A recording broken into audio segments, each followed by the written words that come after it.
ጤና ይስጥልን። ይህ ኢትዮ ፖስት ሚዲያ ነው። ሰላምታችን በያላችሁበት ይድረስ እያልን በዕለቱ የተሰሙ ዋና ዋና ጉዳዮችን ወደ እናንተ ይዘን ቀርበናል። አርዕስቶቹን በቅድሚያ እንንገራችሁ። በርካታ የመከላከያ ሰራዊት አባላት ሰራዊቱን ከድተው ፋኖን መቀላቀላቸው መንግስት አመነ። በመጨረሻም አብይ መራሩን ሀቅ ለመቀበል ተገደዋል። አንድ ከፍተኛ ጄኔራል ከሰሞኑ ፋኖን ተባብረን ማጥፋት አልቻልንም ሲሉም ተደምጠው የነበረ ሲሆን ዛሬ ደግሞ ራሱ መንግስት በገዛ አንደበቱ እንደ ሐሞት የመረረውን ሀቅ ይፋ አድርጎታል።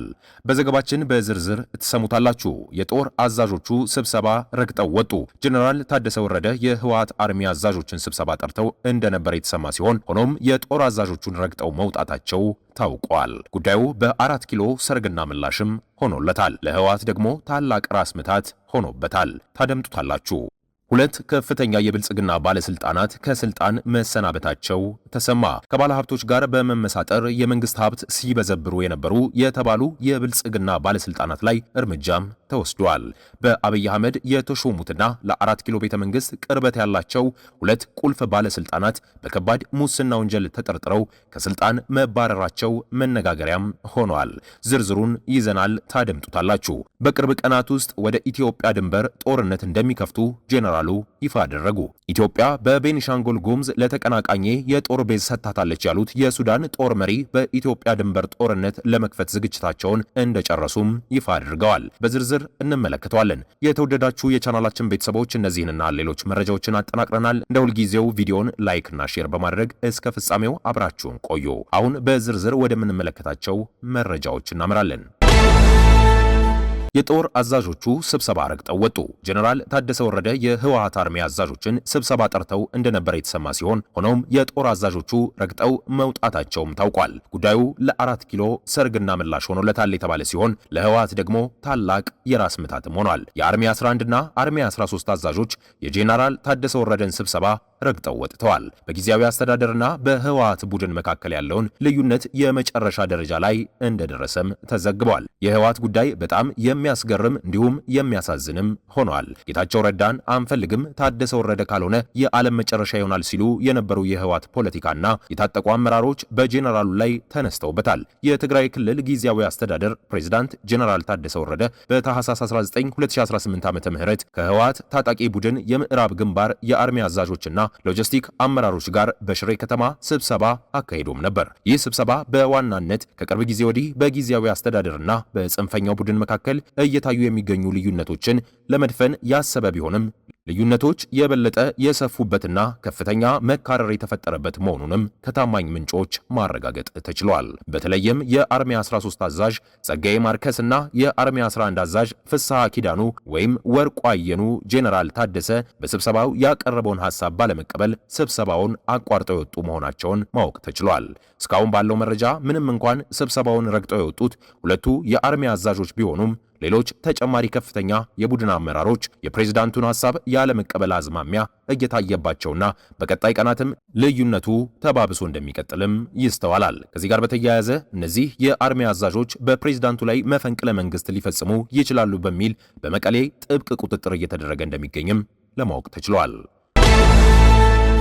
በቅርብ ቀናት ውስጥ ወደ ኢትዮጵያ ድንበር ጦርነት እንደሚከፍቱ ጄኔራሉ ይፋ አደረጉ። የሱዳን ጦር ጄኔራል ኢትዮጵያ በቤኒሻንጉል ጉሙዝ ለተቀናቃኜ የጦር ቤዝ ሰጥታለች በሚል ነው በአዲስ ግንባር ጦርነት ለመክፈት ዝግጅታቸውን እንደጨረሱ ይፋ ያደረጉት። በኢትዮጵያ በኩል አቋርጦ የሚመጣውን የፈጥኖ ደራሽ ኃይል ጥቃት ለመመከት ዝግጅታችንን አጠናቀናል ሲል የሱዳን ጦር ኃይል አስታውቋል። አንድ ከፍተኛ የሱዳን ጦር መኮንን ለሱዳን ትሪቢዩን ጋዜጣ በሰጡት መግለጫ ተቀናቃኛቸው ፈጥኖ ደራሽ ኃይሉ አርኤስኤፍ ከኢትዮጵያ ተነስቶ ጥቃት ለመፈጸም ዝግጅት እያደረገ መሆኑንም ገልጸዋል። ይህ ጥቃትም መነሻውን ከኢትዮጵያ ድንበር አድርጎ በብሉ ናይል ግዛት ውስጥ በሚገኙ ኩምሩክና ጌሳን ከተሞች ላይ የሚደረግ ስለመሆኑ መረጃ የደረሳቸው መሆኑን የጠቀሱት መኮንኑ ለዚህ ጥቃት በቂ ዝግጅት ማድረጋቸውንም አስታውቀዋል። እንደ ዘገባው በደቡብ ምስራቃዊ ሱዳን በሚገኘው ብሉ ናይል ግዛት ውስጥ ይንቀሳቀሱ የነበሩት የአርኤስኤፍን አጋሮች ታጣቂዎቹ ባለፈው ሐምሌ ወር በመንግስት ከፍተኛ ጥቃት ተፈጽሞባቸው አካባቢውን ለቀው ለመሄድ ተገደውም ነበር። እነዚህ ታጣቂዎች በአቅራቢያቸው ወደሚገኝ ኢትዮጵያና ደቡብ ሱዳን ውስጥ በመግባት ራሳቸውን ሲያደራጁ መቆየታቸውን የጦር መኮንኑም አስረድተዋል። በኢትዮጵያ ውስጥ የተደራጁት እነዚህ ታጣቂዎች በሚቀጥሉት ሳምንታት ውስጥ የመልሶ ማጥቃት እርምጃ ለመውሰድ በዝግጅት ላይ እንደሚገኙም ገልጸዋል። መኮንኑ ለጋዜጣው በሰጡት ማብራሪያ RCFN አጋሮቹ በኢትዮጵያ ውስጥ በቤኒሻንጉል ጉሙዝ ክልል በ4 ቦታዎች ላይ ማሰልጠኛ ካምፕ የተፈቀደላቸው መሆኑንም አስታውቀዋል። ቤኒሻንጉል ጉሙዝ ክልል ከሱዳን ከብሉ ናይል ግዛት ጋር በድንበር እንደሚዋሰኑም የጠቀሱት መኮንኑ በተፈቀደላቸው ማሰልጠኛ ካምፕ ውስጥ የሚገኙ የፈጥኖ ደራሽ ኃይል ታጣቂዎችና የኢትዮጵያና የደቡብ ሱዳን ቅጥረኛ ወታደሮች መሆናቸውንም አስረድተዋል።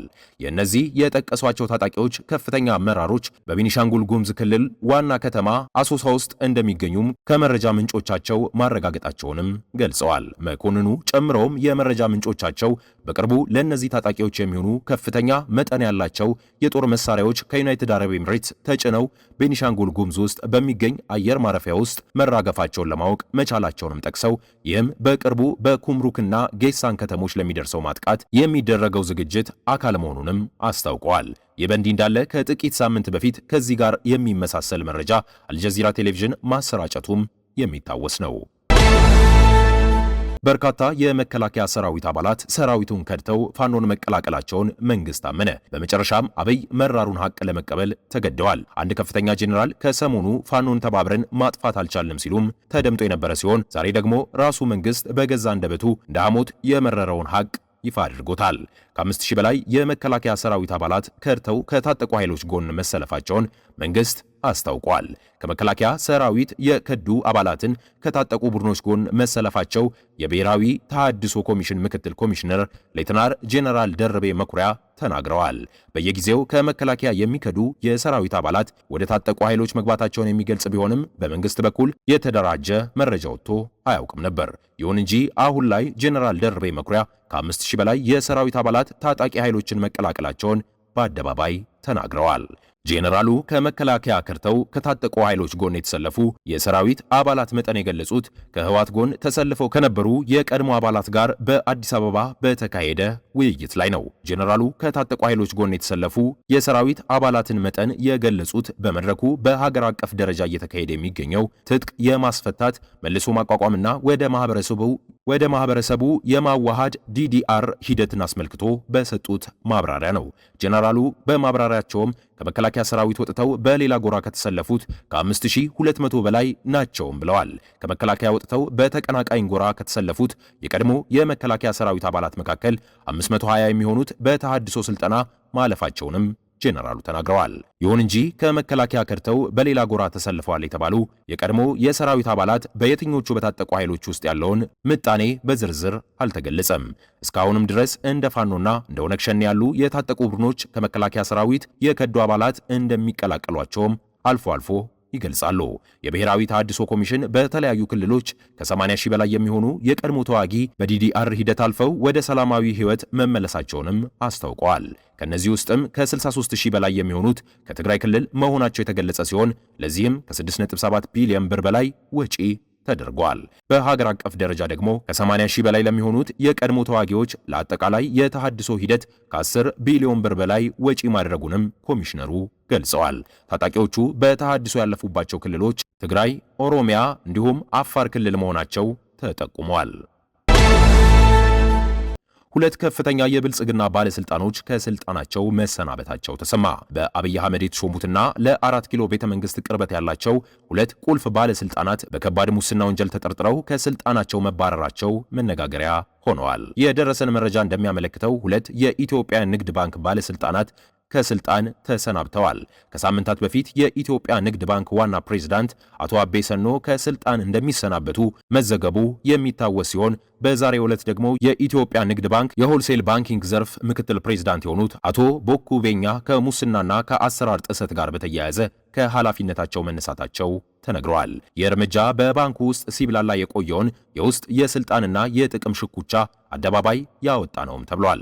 ለጉዳዩ ቅርበት ያላቸው የመረጃ ምንጮች እንደገለጹት አቶ ቦኩ ከስልጣን እንዲነሱ የተደረገው በባንኩ ውስጥ ከብድር አሰጣጥና ከትላልቅ ደንበኞች አገልግሎት ጋር በተያያዘ ሲነሱ የነበሩ ቅሬታዎችና የሙስና ጥርጣሬዎችን መረን እየለቀቁ በመምጣታቸውም እንደሆነ ተገልጿል። ከእርሳቸው መውደቅ ጋር በተያያዘ አብረው የሚወድቁ ከፍተኛ ባለሀብቶች እንዳሉም ተጠቁሟል። መረጃዎቹ እንደሚጠቁሙት አቶ ቦኩ ይህንን ወሳኝ ስልጣን በመጠቀም የብድር ፈቃዶችንና የውጭ ምንዛሬ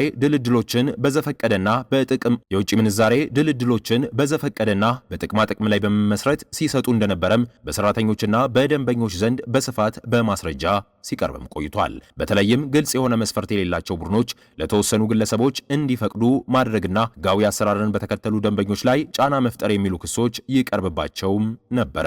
ይህ እርምጃ ተራ የአስተዳደር ውሳኔ ብቻ ሳይሆን ከባንኩ የለውጥ ሂደትና ከፖለቲካዊ ፍላጎቶች ጋር የተሳሰረ ሴራ እንዳለበትም ተገልጿል። ከቅርብ ጊዜ ወዲህ በባንኩ ውስጥ የሚፈጸሙ የብድር ብልሹ አሰራሮችን መረጃ እየወጣ ለሚዲያና ለጸረ ሙስና አካላት መድረሳቸውም አመራሩን ድንጋጤ ውስጥ እንደከተተውና እርምጃውም ይህንን ቀዳዳ ለመድፈን ታስቦ የተወሰደ ሊሆን እንደሚችልም ተገምቷል። አቶ ቦኩ ቤኛ ከኃላፊነታቸው መነሳታቸው የተረጋገጠ ሲሆን በቀጣይ በሕግ ይጠየቃሉ ወይስ በጸጥታ ይሸኛሉ የሚለው ጉዳይ የብዙሃኑንም ትኩረት ስቧል። የኢትዮጵያ ንግድ ባንክ ስለ ስንብቱ ዝርዝር ምክንያታዊ በይፋ መግለጫ ላይ ባይገልጽም በፋይናንስ ዘርፍ ግን ይህ እርምጃ የባንኩን አስተማማኝነት ለመመለስ የተደረገ ወሳኝ ግን ደግሞ የዘገየ እርምጃ ተደርጎ ተወስዷል። የኢትዮ ፖስት ሚዲያ ቤተሰቦቻችን የሰዓቱ ዜና ይህንን ይመስል ነበር። ሐሳብ አስተያየታችሁን ኮሜንት ላይ ያጋራችሁን፣ ቤተሰብ ያልሆናችሁ የሰብስክራይብ ምልክቷን እየተጫናችሁ በሌላ አዲስ ዜና እስከምንገናኝ ቸር ቆዩ እንላለን።